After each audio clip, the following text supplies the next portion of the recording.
Hello, कैसे हैं आप सब। मैं आपका मेंटर और आप देख रहे हैं लर्न इंग्लिश विदाउट रूल्स का एक नया और फ्रेश सेशन। बारी है फिर से कुछ नए शब्दों की, बढ़ाएंगे आपके डिक्शनरी में नए शब्दों की संख्या। बात कर रहे हैं द हिंदू एडिटोरियल वोकैबुलरी। चलिए सेशन की शुरुआत करते हैं, लेकिन उससे पहले जो लोग इस चैनल पर नए हैं और वैसे पुराने लोग जिन्होंने अब तक चैनल को सब्सक्राइब नहीं किया है, प्लीज सब्सक्राइब कर लीजिएगा। बेल आइकन प्रेस करके नोटिफिकेशन को ऑल पर रखना नहीं भूलेगा, ताकि आज जो वीडियो अपलोड हो उसकी सूचना आपको मिले और कोई भी सेशन मिस ना हो। लाइक और शेयर करने में कंजूसी नहीं कीजिएगा। साथ में सेशन के दौरान मन में कोई बात रह जाए तो कमेंट में लिख करके साझा जरूर कीजिएगा। अगले सेशन में उसके आंसर के साथ आपके सामने जरूर उपस्थित होगा। चलिए सेशन की शुरुआत करें।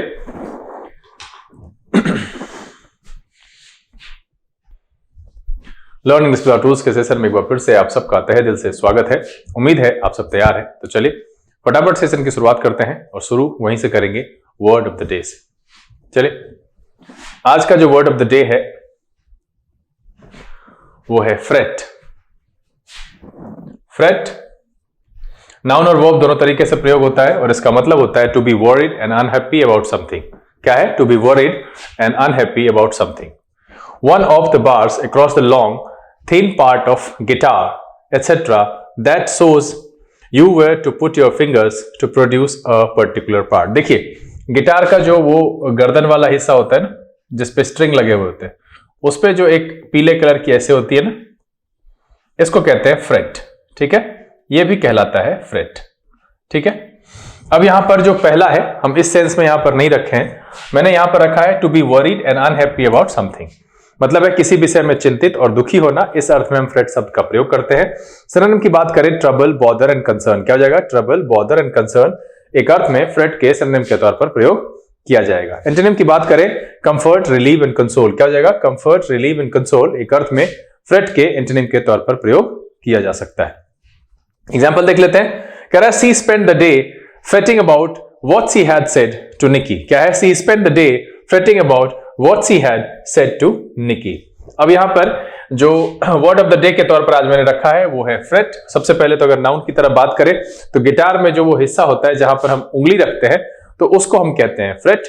ऐसे इसका मतलब होता है to be worried and unhappy about something, मतलब है किसी विषय में चिंतित और दुखी होना। इस अर्थ में हम फ्रेट शब्द का प्रयोग करते हैं। एग्जाम्पल क्या कहा मैंने? See spend the day fretting about what she had said to Nikki. चलिए सेशन को आगे बढ़ाते हैं और लेते हैं पहला वर्ड। पहला है सकर पंच। ये नाउन और वर्ब दोनों तरीके से प्रयोग होता है और इसका मतलब अगर देखें तो कह रहा है hit someone with an unexpected punch or blow. मतलब है किसी को हिट कर देना अनएक्सपेक्टेडली, मतलब है कि अचानक से। और N unexpected punch or blow इस अर्थ में हम सकर पंच का प्रयोग करते हैं। मतलब है अचानक, बिना किसी चेतावनी के और अक्सर बिना किसी स्पष्ट उकसावे के मुक्का मारना। इस अर्थ में हम सकर पंच का प्रयोग करते हैं। सिनोनिम की बात करें हिट, पंच, स्ट्राइक, नॉक, बीट। क्या हो जाएगा?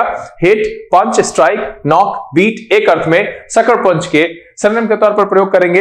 एंटोनिम यहां पर कुछ ऐसा उचित लगा नहीं, इसलिए मैंने रहने दिया है।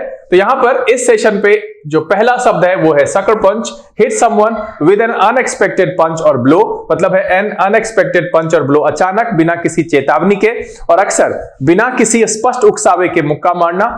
इस अर्थ में हम सकर पंच शब्द का प्रयोग करते हैं। एग्जाम्पल देख लेते हैं। कह रहा जो sucker punched him and knocked him out. क्या है? जो sucker punched him and knocked him out. चलिए अगला जो शब्द है वो है पॉजिट। क्या है? Posit.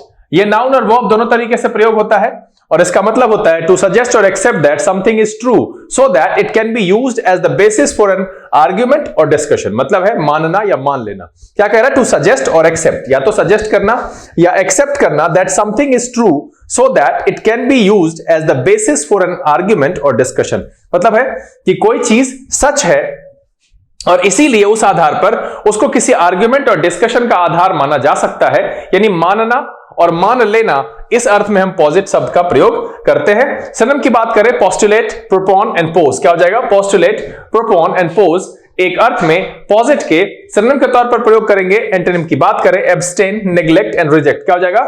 Abstain, neglect and reject एक अर्थ में पॉजिट के एंटोनिम के तौर पर प्रयोग किया जा सकता है। तो यहां पर इस पेज पर जो दूसरा शब्द है वो है पॉजिट। टू सजेस्ट और accept that something is true so that it can be used as the basis for an argument और डिस्कशन। मतलब है मानना या मान लेना। पोस्टुलेट, प्रोपोन, पोज ये सिनोनिम है। एब्सटेन, नेग्लेक्ट एंड रिजेक्ट ये एंटोनिम की तरह प्रयोग होता है। एग्जांपल देख लेते हैं। कह रहा most religions posit the existence of life after death। क्या है? Most religions posit the existence of life after death। अब इस पहले पेज पर जो दो शब्द है, पहला है sucker punch, hit someone with an unexpected punch or blow, और an unexpected punch or blow यानी अचानक बिना किसी चेतावनी के और अक्सर बिना किसी स्पष्ट उकसावे के मुक्का मारना। इस अर्थ में हम sucker punch का प्रयोग करते हैं। दूसरा शब्द है posit, to suggest or accept that something is true so that it can be used as the basis for an argument or discussion। यानी कि मानना या मान लेना, इस अर्थ में हम posit शब्द का प्रयोग करते हैं। चले अगला जो शब्द है वो है slay। slay नाउन और वर्ब दोनों तरीके से प्रयोग होता है और इसका मतलब होता है टू किल वायलेंटली और टू मर्डर। क्या है? टू किल वायलेंटली और टू मर्डर, इस अर्थ में हम slay शब्द का प्रयोग करते हैं।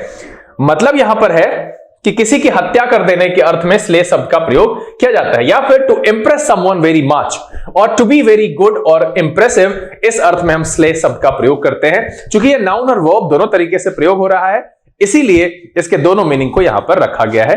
फॉर्म और तरीका लिखने का बदलता है और कुछ नहीं है। तो यहां जो पहला शब्द आया है वो है slay। इसका मतलब है मार डालना, हत्या कर देना और बहुत प्रभावित करना। इस अर्थ में हम slay शब्द का प्रयोग करते हैं। सिनोनिम की बात करें, किल, मर्डर, स्लॉटर एंड मैसेकर। क्या हो जाएगा? किल, मर्डर, स्लॉटर एंड मैसेकर एक अर्थ में slay के सिनोनिम के तौर पर प्रयोग करेंगे। एंटोनिम की बात करें, raise, revive, animate and restore. क्या हो जाएगा? Raise, revive, animate and restore एक अर्थ में slay के एंटोनिम के तौर पर प्रयोग किया जा सकता है। तो यहां पर इस पेज पर जो पहला शब्द आया है वो है slay, टू किल वायलेंटली और टू मर्डर और to impress someone very much और टू बी वेरी गुड और इंप्रेसिव, इस अर्थ में हम slay शब्द का प्रयोग करते हैं। मार डालना, हत्या करना या बहुत प्रभावित करना, इस अर्थ में slay शब्द का प्रयोग किया जाता है। एग्जाम्पल देख लेते हैं। Two passengers were slain by the hijackers. क्या है? Two passengers were slain by the hijackers. चले आज का जो अगला शब्द है वो है इंटरनिसाइन।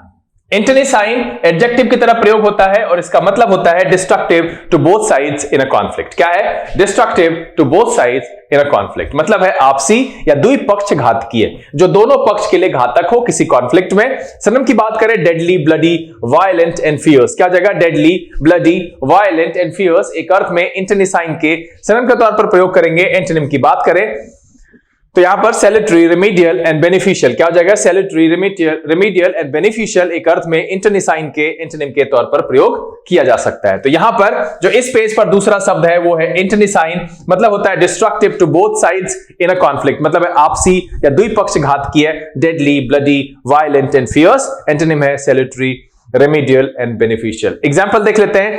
The region's history of savage internecine warfare। क्या है? The region's history of savage internecine warfare।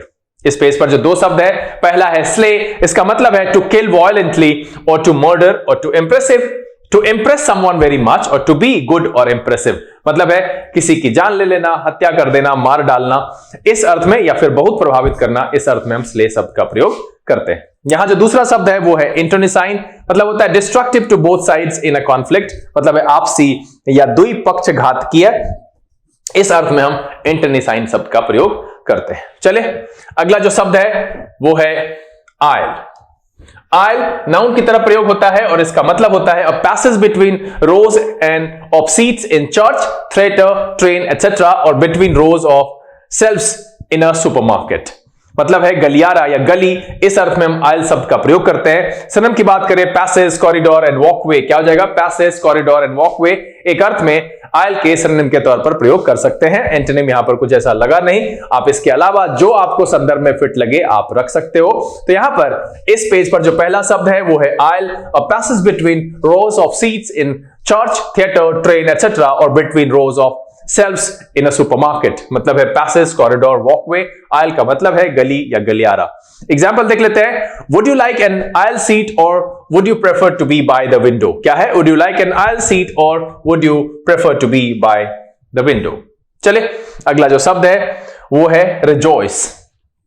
Rejoice verb की तरह प्रयोग होता है और इसका मतलब होता है फील और शो ग्रेट हैप्पीनेस। क्या है? फील और शो ग्रेट हैप्पीनेस मतलब है बहुत हर्षित होना या हर्ष मनाना। इस अर्थ में हम रिजॉइस शब्द का प्रयोग करते हैं। सिनोनिम है हैप्पीनेस, प्लेजर एंड जॉय। क्या हो जाएगा? हैप्पीनेस, प्लेजर एंड जॉय एक अर्थ में रिजॉइस के सिनोनिम के तौर पर प्रयोग करेंगे। एंटोनिम की बात करें लेमेंट, मोर्न एंड ग्रीव। क्या हो जाएगा? लेमेंट, मोर्न एंड ग्रीव एक अर्थ में रिजॉइस के एंटोनिम के तौर पर प्रयोग किया जा सकता है। तो यहां पर इस पेज पर जो दूसरा शब्द है वो है रिजॉइस, फील और शो ग्रेट हैप्पीनेस मतलब है बहुत हर्षित होना या हर्ष मनाना। सिनोनिम क्या है? Happiness, pleasure and joy. Antonym है lament, mourn and grieve. Example देख लेते हैं। कह रहा है everyone rejoiced at the news of his safe return. क्या है? Everyone rejoiced at the news of his safe return. इस पेज पर भी जो दो शब्द है, पहला है आयल, इसका मतलब होता है a passage between rows of seats in church, theatre, train etcetera, और between rows of shelves in a supermarket, गलियारा या गली। इस अर्थ में हम आयल शब्द का प्रयोग करते हैं। जो दूसरा शब्द है यहां का वो है रिजॉइस, फील और शो ग्रेट हैप्पीनेस, हर्षित होना, बहुत हर्षित होना या हर्ष मनाना। इस अर्थ में हम रिजॉइस शब्द का प्रयोग करते हैं। चलिए आज का जो अगला शब्द है वो है लिएजन। लिएजन नाउन की तरह प्रयोग किया जाता है और इसका मतलब होता है कम्युनिकेशन बिटवीन पीपल और groups that work with each other और अ सीक्रेट सेक्सुअल रिलेशनशिप। मतलब है कि साथ काम करने वाले व्यक्तियों या समूहों के बीच संपर्क या संप्रेषण या फिर गुप्त यौन संबंध। इस अर्थ में हम लिएजन शब्द का प्रयोग करते हैं। सिनोनिम की बात करें कॉन्टैक्ट, लिंक एंड कनेक्शन। क्या है? कॉन्टैक्ट, लिंक एंड कनेक्शन इसके लिएजन के सिनोनिम के तौर पर रख सकते हैं। एंटोनिम की बात करें डिवीजन, आइसोलेशन एंड डिसयूनियन। एक अर्थ में लिएजन के एंटोनिम के तौर पर प्रयोग किया जा सकता है। तो यहां पर जो इस पेज का पहला शब्द है वो है लिएजन, कम्युनिकेशन बिटवीन पीपल और groups that work with each other और अ सीक्रेट सेक्सुअल रिलेशनशिप। इस अर्थ में हम लिएजन शब्द का प्रयोग करते हैं। मतलब है साथ काम करने वाले व्यक्तियों या समूहों के बीच संपर्क या संप्रेषण। इस अर्थ में लिएजन शब्द का प्रयोग किया जाता है। और दूसरा है गुप्त यौन संबंध। एग्जाम्पल देख लेते हैं। कह रहा our role is to ensure liaison between schools and liaison नहीं है पेरेंट्स। क्या हो जाएगा? पेरेंट्स को चेंज कर दीजिएगा। Our role is to ensure liaison between schools and parents। चले आज का जो अगला शब्द है वो है strange। strange वर्ब की तरह प्रयोग होता है और इसका मतलब होता है cause to be no longer on friendly terms with someone। मतलब है मन मुटाव पैदा कर देना या दूर कर देना। cause someone to be no longer on friendly terms with someone मतलब है मन मुटाव पैदा कर देना या दूर कर देना। इस अर्थ में हम strange शब्द का प्रयोग करते हैं। सिनोनिम की बात करें alienate, isolate, separate and detach. क्या हो जाएगा? Alienate, isolate, separate and detach एक अर्थ में स्ट्रेंज के सिनोनिम के तौर पर प्रयोग करेंगे। एंटोनिम की बात करें यूनाइट, रिकंसाइल, कनेक्ट एंड एंडियर। क्या हो जाएगा? यूनाइट, रिकंसाइल, कनेक्ट एंड एंडियर एक अर्थ में स्ट्रेंज के एंटोनिम के तौर पर प्रयोग किया जा सकता है। तो यहां पर इस पेज पर जो दूसरा शब्द है वो है estrange, cause someone to be no longer on friendly terms with someone. मतलब है मन मुटाव पैदा कर देना या दूर कर देना। इस अर्थ में हम स्ट्रेंज शब्द का प्रयोग करते हैं। एग्जाम्पल देख लेते हैं। He became estranged from his father। क्या है? He became estranged from his father। इस पेज पर दो शब्द, पहला है लिएजन, कम्युनिकेशन बिटवीन पीपल और groups that work with each other और अ सीक्रेट सेक्सुअल रिलेशनशिप। साथ काम करने वाले व्यक्तियों या समूहों के बीच संपर्क या संप्रेषण या गुप्त यौन संबंध। इस अर्थ में हम लिएजन शब्द का प्रयोग करते हैं। स्ट्रेंज दूसरा शब्द है cause someone to be no longer on friendly terms with someone यानी कि मन मुटाव पैदा कर देना या दूर कर देना। इस अर्थ में हम स्ट्रेंज शब्द का प्रयोग करते हैं। चले अगला जो शब्द है वो है इनफेमस। इनफेमस एडजेक्टिव की तरह प्रयोग होता है और इसका मतलब होता है फेमस फॉर बीइंग बैड। मैंने पहले भी कहा था कि जहां पर OUS लगा हुआ होता है वो एडजेक्टिव होता है। और मैं अब फिर आप सबसे जानना चाहता हूं कि इसका एक अपवाद मैंने पढ़ाया था कि ऐसा कोई शब्द जिसके लास्ट में OUS हो लेकिन वो एडजेक्टिव ना हो। अगर आप अब जानते हैं तो कमेंट में लिख करके मुझे बताइएगा जरूर। यहां पर इनफेमस का मतलब है फेमस फॉर बीइंग बैड, मतलब है कुख्यात और बदनाम। इस अर्थ में हम इनफेमस शब्द का प्रयोग करते हैं। सिनोनिम की बात करें नोटोरियस, स्कैंडलस एंड विलेनस। क्या हो जाएगा? नोटोरियस, स्कैंडलस एंड विलेनस एक अर्थ में इनफेमस के सिनोनिम के तौर पर प्रयोग करेंगे। एंटोनिम की बात करें रेपुटेबल, ऑनरेबल एंड एस्टीम्ड। क्या हो जाएगा? रेपुटेबल, ऑनरेबल एंड एस्टीम्ड एक अर्थ में इनफेमस के एंटोनिम के तौर पर प्रयोग किया जा सकता है। तो यहां पर इस पेज पर जो पहला शब्द है वो है इनफेमस, मतलब होता है फेमस फॉर बीइंग बैड, कुख्यात और बदनाम। इस अर्थ में हम इनफेमस शब्द का प्रयोग करते हैं।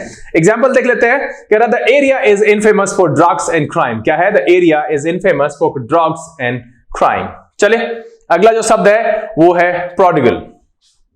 प्रोडिगल एडजेक्टिव की तरह प्रयोग होता है और इसका मतलब होता है spending money freely and rather wastefully और वेरी जेनरस, मतलब है फिजूल खर्च, अपव्ययी, खर्चीला और अत्यंत उदार। इस अर्थ में हम प्रोडिगल शब्द का प्रयोग करते हैं। सिनोनिम की बात करें, वेस्टफुल, एक्स्ट्रावेगेंट एंड स्पेंडथ्रिफ्ट। क्या हो जाएगा? वेस्टफुल, एक्स्ट्रावेगेंट एंड स्पेंडथ्रिफ्ट एक अर्थ में प्रोडिगल के सिनोनिम के तौर पर प्रयोग करेंगे। एंटोनिम की बात करें, फ्रूगल, थ्रिफ्टी, पेन्यूरियस एंड माइजरली। क्या हो जाएगा? फ्रूगल, थ्रिफ्टी, पेन्यूरियस एंड माइजरली एक अर्थ में प्रोडिगल के एंटोनिम के तौर पर प्रयोग किया जा सकता है। तो यहां पर इस पेज पर जो दूसरा शब्द है वो है prodigal, spending money freely and rather wastefully और वेरी जेनरस, फिजूल खर्ची, अपव्ययी, खर्चीला और अत्यंत उदार। इस अर्थ में हम प्रोडिगल शब्द का प्रयोग करते हैं। एग्जांपल देख लेते हैं। कह रहा, the prodigal landlord spends the money as fast as he receives it. क्या है? The prodigal landlord spends the money as fast as he receives it. चलिए, यहां पर इस पेज पर भी जो दो शब्द है, दो के दोनों एडजेक्टिव है। पहला है infamous, famous for being bad. क्या है? फेमस फॉर बीइंग बैड, मतलब है कुख्यात और बदनाम। इस अर्थ में हम इनफेमस शब्द का प्रयोग करते हैं। दूसरा है prodigal, spending money freely and rather wastefully और वेरी जेनरस, फिजूल खर्च, अपव्ययी, खर्चीला और अत्यंत उदार। इस अर्थ में हम प्रोडिगल शब्द का प्रयोग करते हैं। चलिए, आज का जो अगला शब्द है वो है एम्बॉडी। एम्बॉडी वर्ब की तरह प्रयोग होता है और इसका मतलब होता है to be a very good example of something और टू इंक्लूड और कंटेन समथिंग। मतलब है किसी बात का श्रेष्ठ उदाहरण होना या किसी वस्तु को समाविष्ट करना या कोई वस्तु समाये हुए होना।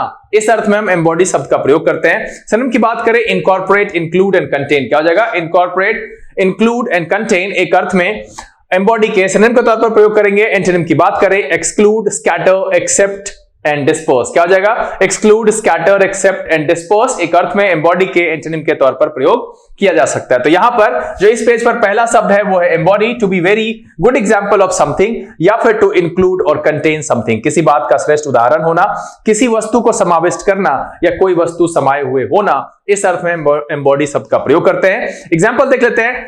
To me, she embodies all the best qualities of a teacher. क्या है? To me, she embodies all the best qualities of a teacher. चले, अगला जो शब्द है वो है assiduous. Assiduous एक एडजेक्टिव की तरह प्रयोग होता है और इसका मतलब होता है working very hard and taking great care that everything is done as well as it can be. मतलब है परिश्रमी और मेहनती। क्या है? working very hard and taking great care that everything is done as well as it can be. मतलब हर चीज का ध्यान रखना कि वो जितने बेहतर तरीके से किया जा सकता है किया जा सके। इस अर्थ में हम assiduous शब्द का प्रयोग करते हैं। सिनोनिम की बात करें, diligent, sedulous and industrious। क्या हो जाएगा? diligent, sedulous and industrious एक अर्थ में assiduous के सिनोनिम के तौर पर प्रयोग करेंगे। एंटोनिम की बात करें, inactive, latent, passive and idle। क्या हो जाएगा? inactive, latent, passive and idle एक अर्थ में assiduous के एंटोनिम के तौर पर प्रयोग किया जा सकता है। तो यहां पर जो इस पेज पर दूसरा शब्द है वो है assiduous, working very hard and taking great care that everything is done as well as it can be, परिश्रमी और मेहनती। इस अर्थ में हम assiduous शब्द का प्रयोग करते हैं। एग्जाम्पल देख लेते हैं। She was assiduous in her duties। क्या है? She was assiduous in her duties। अब इस पेज पर भी जो दो शब्द है उसमें पहला वर्ब, दूसरा एडजेक्टिव है। पहला वर्ड है एम्बॉडी, मतलब होता है to be a very good example of something या फिर टू इंक्लूड और कंटेन समथिंग, किसी बात का श्रेष्ठ उदाहरण होना, किसी वस्तु को समाविष्ट करना या किसी वस्तु को समाये होना। इस अर्थ में हम एम्बॉडी शब्द का प्रयोग करते हैं। दूसरा है assiduous, मतलब है working very hard and taking great care that everything is done as well as it can be, मतलब है परिश्रमी और मेहनती। इस अर्थ में हम assiduous शब्द का प्रयोग करते हैं। चले, अगला जो शब्द है वो है circumlocution। circumlocution नाउन की तरह प्रयोग होता है और इसका मतलब होता है to use of too many words to express something, a long complicated indirect way of speaking or writing। मतलब अभिव्यक्ति के लिए बहुत सारे शब्दों का प्रयोग, भाषण या लेखन का लंबा, जटिल और प्रत्यक्ष अंदाज या घुमा फिरा करके बात करना। इस अर्थ में हम circumlocution शब्द का प्रयोग करते हैं। सिनोनिम की बात करें, verbosity, evasion and wordiness। क्या हो जाएगा? verbosity, evasion and wordiness एक अर्थ में circumlocution के सिनोनिम के तौर पर प्रयोग करते हैं। एंटोनिम की बात करें, directness, simplicity and candor। क्या हो जाएगा? directness, सिंप्लिसिटी एंड कैंडर एक अर्थ में सर्कमलोक्यूशन के एंटोनिम के तौर पर प्रयोग किया जा सकता है। तो यहां पर इस पेज पर जो पहला शब्द है वो है circumlocution, the use of too many words to express something या फिर a long complicated indirect way of speaking और राइटिंग। इस अर्थ में हम सर्कमलोक्यूशन शब्द का प्रयोग करते हैं। एग्जाम्पल देख लेते हैं। Politicians are expert in circumlocution. क्या है? Politicians are experts in circumlocution. बात तो 100% की है भाई।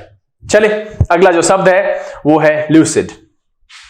ल्यूसिड एडजेक्टिव की तरह प्रयोग होता है और इसका मतलब होता है, अगर हम पर्सन के माइंड की बात करें, not confuse, clear and normal. और अगर हम किसी लिखे और कहे गए बात की बात करें, used about something that is said और रिटन, तो clear and easy to understand, मतलब है सुलझी हुई, स्पष्ट और सुबोध। अगर हम किसी इंसान के दिमाग की बात कर रहे हैं, पर्सन्स माइंड की, not confused, clear and normal, इस अर्थ में हम यूज करते हैं ल्यूसिड। या फिर किसी लिखे और कहे की बात करें, जो लिखा गया हो या कहा गया हो, उस अर्थ में अगर हम कहें तो स्पष्ट और सुबोध, इस अर्थ में ल्यूसिड शब्द का प्रयोग करते हैं। सिनोनिम की बात करें, क्लियर, ओबियस एंड एविडेंट, क्या हो जाएगा? क्लियर, ओबियस एंड एविडेंट एक अर्थ में ल्यूसिड के सिनोनिम की तरह प्रयोग करते हैं। एंटोनिम की बात करें, एम्बिगुअस, क्रिप्टिक एंड ऑब्स्क्योर, क्या हो जाएगा? एम्बिगुअस, क्रिप्टिक एंड ऑब्स्क्योर एक अर्थ में ल्यूसिड के एंटोनिम के तौर पर प्रयोग किया जा सकता है। तो यहां पर इस पेज पर जो दूसरा शब्द है वो है ल्यूसिड। पर्सन्स माइंड की बात कर रहे हैं तो not confused, clear and normal, मतलब है सुलझा हुआ, स्पष्ट, इस अर्थ में हम प्रयोग करते हैं। अगर हम किसी लिखे और कहे की बात करते हैं तो स्पष्ट और सुबोध, इस अर्थ में ल्यूसिड शब्द का प्रयोग करते हैं। एग्जांपल देख लेते हैं। The author's prose is lucid and entertaining, क्या है? The author's prose is lucid and entertaining. इस पेज पर भी जो दो शब्द है, पहला है सर्कमलोक्यूशन, मतलब होता है the use of too many words to express something, a long complicated indirect way of speaking और राइटिंग, मतलब है अभिव्यक्ति के लिए बहुत सारे शब्दों का प्रयोग, भाषण या लेखन का लंबा, जटिल, अप्रत्यक्ष अंदाज या घुमा फिरा करके बात करना, इस अर्थ में हम सर्कमलोक्यूशन का प्रयोग करते हैं। दूसरा शब्द है ल्यूसिड। अगर हम पर्सन्स माइंड की बात कर रहे हैं, not confused, clear and normal, मतलब है सुलझी हुई, जो है दिमाग, उसकी बात कर रहे हैं। और अगर हम किसी लिखे और कहे गए बात की बात कर रहे हैं तो clear and easy to understand, मतलब है स्पष्ट और सुबोध, इस अर्थ में ल्यूसिड शब्द का प्रयोग किया जाता है। चलिए, जो अगला शब्द है वो है इंडिजेंट, जो कि सेशन का आखिरी शब्द है। वो एडजेक्टिव और नाउन दोनों तरीके से प्रयोग होता है, बहुत कॉमनली यूज्ड है। आप सब अगर इसको यूज करते हैं तो आपको पता होगा। इंडिजेंट का मतलब होता है पुअर और नीडी, हैविंग नो मनी और एनीथिंग एल्स ऑफ वैल्यू, मतलब है गरीब, दरिद्र और निर्धन, इस अर्थ में हम इंडिजेंट शब्द का प्रयोग करते हैं। सिनोनिम की बात करें, डेस्टिट्यूट, पेनिलेस एंड इम्पेक्यूनियस, क्या है? डेस्टिट्यूट, पेनिलेस एंड इम्पेक्यूनियस एक अर्थ में इंडिजेंट के सिनोनिम के तौर पर प्रयोग करेंगे। एंटोनिम की बात करें, एफ्लुएंट, ऑपुलेंट, फ्लस एंड रिच, क्या हो जाएगा? एफ्लुएंट, ऑपुलेंट, फ्लस एंड रिच एक अर्थ में इंडिजेंट के एंटोनिम के तौर पर प्रयोग किया जा सकता है। तो यहां पर जो इस पेज पर पहला शब्द और सेशन का आखिरी शब्द है वो है इंडिजेंट, पुअर और नीडी, या फिर हैविंग नो मनी और anything else of value. Example की बात करें, we are a non profit agency that provides legal services to indigent clients, क्या है? We are a non profit agency that provides legal services to indigent clients. तो session का जो आखिरी शब्द है वो है इंडिजेंट, मतलब होता है गरीब और दरिद्र और निर्धन। आप चाहो तो इसको पुअर जो आप यूज करते हो उसकी जगह पर यूज करके अपने अंग्रेजी की वैल्यू को थोड़ा बढ़ा सकते हो और याद रख सकते हो इस शब्द को। चलिए, उम्मीद तो यह है कि आज के सेशन में जो कुल वर्ड ऑफ डे को मिलाते हुए 16 शब्द रखे गए, सबके सब नए थे, मजेदार थे, पढ़ करके बहुत कुछ सीखने के लिए मिला और यह सेशन आपको पसंद आया।